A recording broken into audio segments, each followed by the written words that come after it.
তো হ্যালো বন্ধুরা, কেমন আছো তোমরা? আশা করছি সবাই ভালো আছো। চলে আসলাম আবার একটা নতুন মিনি ব্লগ নিয়ে। তো আজকে সকাল সকাল ঘুম থেকে উঠে কিছু খাবার দাবার খেয়ে চলে গেছিলাম আমাদের আড়ার মধ্যে। এই দেখো বেগুনের চারা লাগাতে। তো গাইস এই দেখতে পাচ্ছ আমি এখন বেগুনের চারাগুলো লাগাচ্ছি, ঠিক আছে। তারপর বেগুনের চারাগুলো লাগিয়ে আমি চলে আসলাম ঘরে। এবার ঝটপট রেডি হয়ে স্নান টান করে চলে যাবো শোরুমে। তো গাইস স্নান টান করে রেডি হয়ে এখন আমি চলে যাচ্ছি শোরুমে। তো এই দেখতে পাচ্ছ গাইস শোরুম খোলা কমপ্লিট। এদিকে গাড়িগুলো আছে, বের করতে হবে সব আমাকে, কারণ আজকে কেউ আসেনি এখনো, সেই জন্য আমাকেই বের করতে হবে গাড়িগুলো।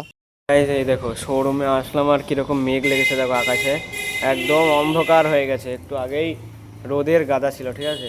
আর এই কদিন ধরে আমাদের শোরুমে সার্ভিসিং এ হচ্ছে না, সেই জন্য সব চুপচাপ বসে আছে। এই দেখতে পাচ্ছ ঘর পুরো ফাঁকা। কি হচ্ছে ভাই কিছু বুঝতে পারছি না আমরা। তারপরে এই দেখো দুপুরবেলা লোড চলে এসেছিল, এরা সব লোড নামাচ্ছে। লোড নামানোর সময় একটা কাস্টমার এসেছিল। এই দেখো এই গাড়িটা নিল, রাইডার 125 সিসি নিউ মডেল। তো আমি চলে এসেছিলাম এই দেখো এই ঘরে তেল আনতে, কারণ আজকে দুটো মিস্ত্রি আসেনি, একজন এসেছে, সেই জন্য আমি একটু কাজগুলো করে দিচ্ছিলাম হাতে হাতে। তো গাইস বিকেলবেলা একটা কাস্টমার এসেছিল গাড়ি নেবে বলে, কিন্তু সে গাড়ি নিল না। আর এই দেখতে পাচ্ছ একটাই সার্ভিসিং এসেছে আজকে। সন্ধ্যাবেলা আরেকটা কাস্টমার এসেছিল আটিয়ার গাড়ি নেবে বলে, কিন্তু ভাই আমাদের ঘরে আটিয়ারই নেই। দুটো ছিল, দুটোই আবার সকালবেলা বের হয়ে গেল। তো ওরা চলে গেল। তারপর আমরা যেই লোডের গাড়িগুলো এসেছিল সেগুলো ঘরে সাজিয়ে দিলাম, এই দেখতে পাচ্ছ। আর এই দেখো আমাদের সন্ধ্যাবেলায় বানিয়া বাজারের ভিউটা হালকা হালকা ঠান্ডা আবহাওয়ার সাথে। আর এই গাড়িটা অ্যাক্সিডেন্ট করেছে, সেই জন্য সারতে হবে। তো গাইস সন্ধ্যাবেলা একটা সার্ভিসিং এসেছিল, এই দেখো এক্সেল 100, সেটা সমীরণ করছে একা একা। তো সমীরণ তো সার্ভিসিং করছে একা একা, তার সাথে সাথে আমার মিনি ব্লগটা আজকে এখানে শেষ করছি।